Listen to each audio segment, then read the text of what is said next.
So this is a toy that we normally call the Jacob's ladder. It's completely dependent on 7,500 volts being put in. Inside the tube, we simply have two bronze rods.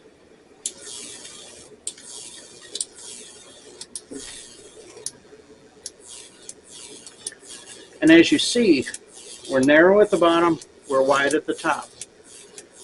The geometry is everything.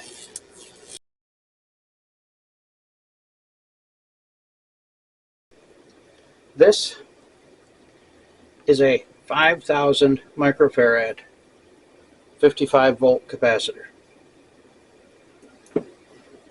I have got a 48 volt source right here. When I charge this, there's going to be a spark.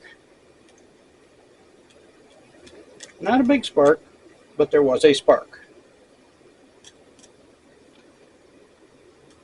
Okay. To show that there is juice in there, it lights the test light for just a few moments, and then I can recharge it with a spark,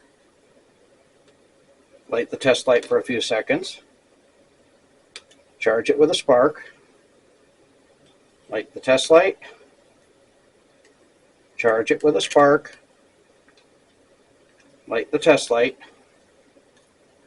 You can see that it happens basically the same way over and over again. It's also designed to discharge quickly.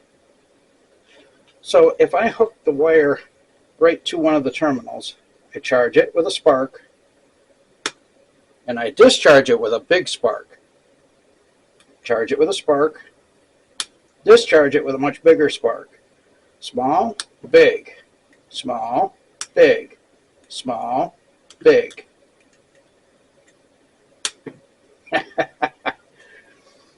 That's what a capacitor is generally designed to do. It stores electricity.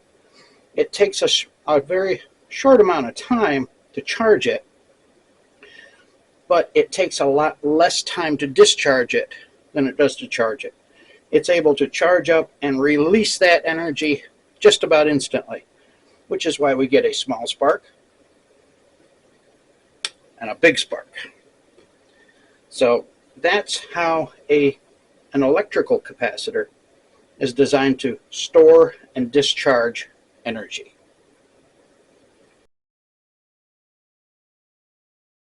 Let's take a look at something called inertial capacitance. So what is inertial capacitance, you might ask? It's something that nobody's ever talked about before, and it's something that most physicists will tell you is complete and utter bunk. However, I'm here to tell you it's not.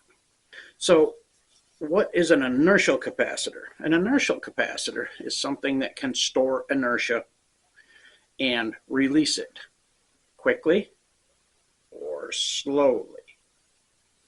So if we dead short input to an electrical and dead short output to an electrical, we have it charge slowly or slower in relation and discharge quickly.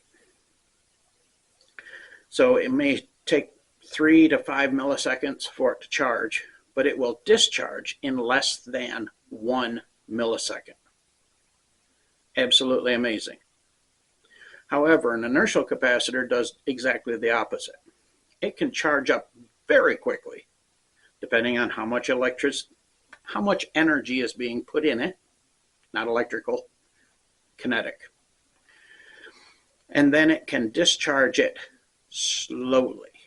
Direct discharge, but slower than the input.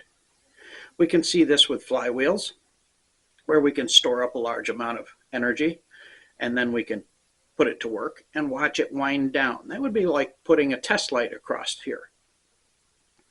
Or, pardon me, or we can charge it very quickly, bang, from a motor. It takes a lot of torque. But then when we dead short it, it doesn't immediately just discharge everything. even if you stuffed a bar right through it, it's going to bend the bar. It's going to break the flywheel. It's going to do something to avoid stopping instantly.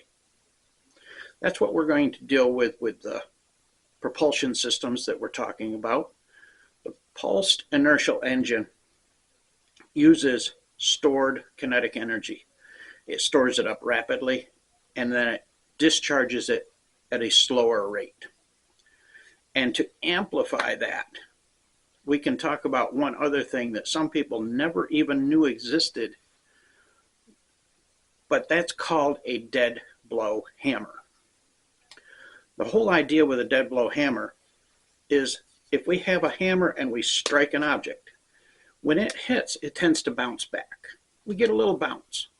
If you've got a really big, large anvil and you hit it with a hammer, you'll see the hammer actually bounce back.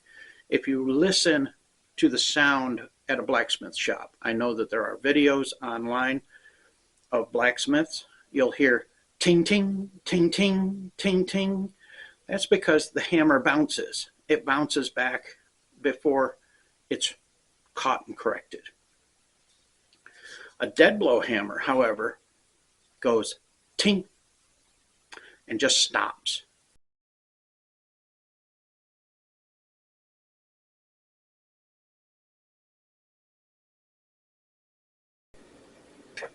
Well, I've been the last couple hours modifying the Pi 1 to accept these dead blow masses, the dead blow weights. It doesn't really like them. It really should have one on each side of each one of these and use a speed differential controller. The motor is too weak. The wiper motor is not what we need to use on this. But regardless, it does work.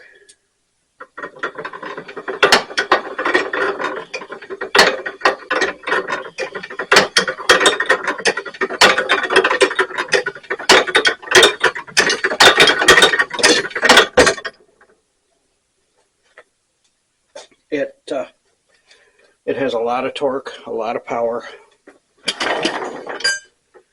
And let me get it off the rollers so we can actually see it run a little bit.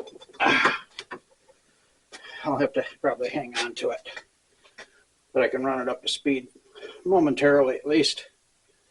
Let's see, we getting the whole thing in. Yeah, there we go. I don't want to miss anything.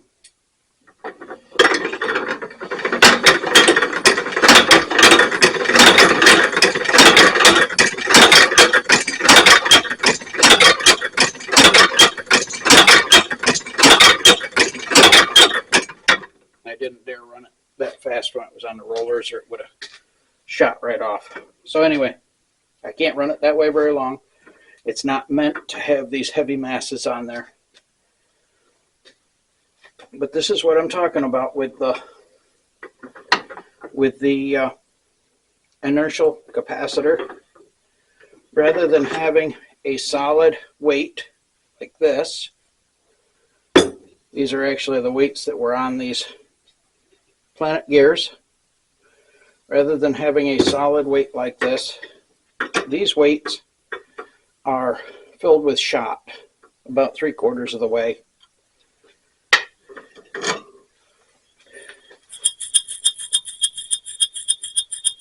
Should be able to hear it rattling around in there. That way when it goes over, there's no bounce. See how solid that is?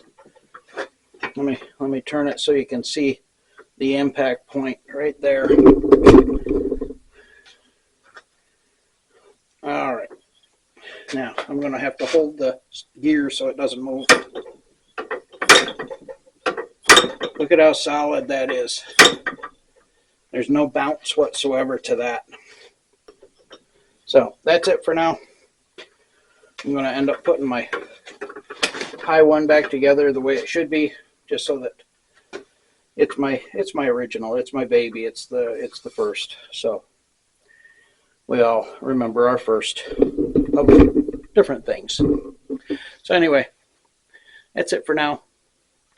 I'm Brian St. Clair saying, please keep up the fun, keep up the prototype building, enjoy, but by all means, what's most important is be good to each other and be good to yourself. Brian out.